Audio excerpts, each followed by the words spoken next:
Fir'aun memang bukan sembarang raja, ia tercatat sukses memimpin Mesir. Pembangunan infrastruktur maju pesat. Selama dinasti Fir'aun, Mesir mengalami puncak kejayaannya. Fir'aun adalah gelar Raja Mesir. Kerajaan Mesir diperintah selama sekitar 3000 tahun oleh puluhan dinasti.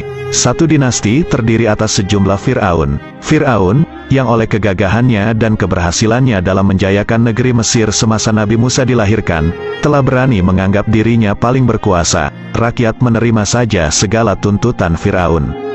Akhirnya, Fir'aun menobatkan dirinya menjadi Tuhan, atau Maharaja, pembuat dan penentu hukum. Maka semua keinginan dan titahnya menjadi undang-undang kerajaan Mesir ketika itu.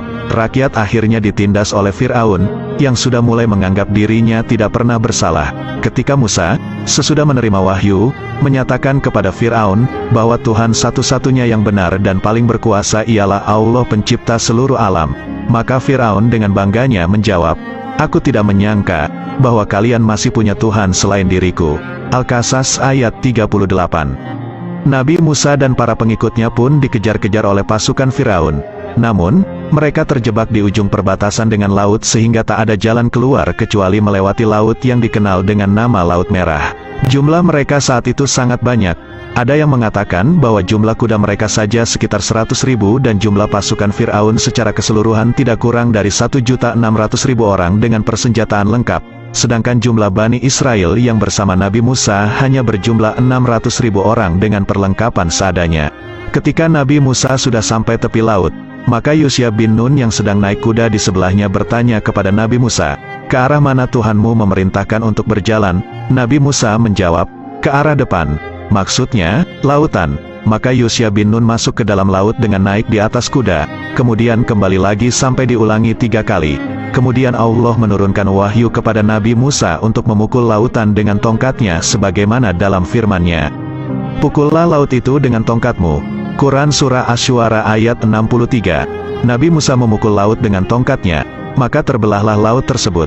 Sebagaimana dalam firman-Nya, maka terbelahlah lautan itu, dan setiap belahan seperti gunung yang besar. Tanpa berpikir panjang Musa langsung melaksanakan perintah itu. Saat memukulkan tongkat itu Musa berkata, "Terbelahlah dengan izin Allah." Tiba-tiba laut terbelah 2. Tiap-tiap belahan seperti 2 gunung yang besar. Di tengahnya terbentang jalan raya. Tanpa ragu sedikit pun, Musa, Harun dan seluruh Bani Israel segera menempuh jalan tersebut sehingga sampai di seberang.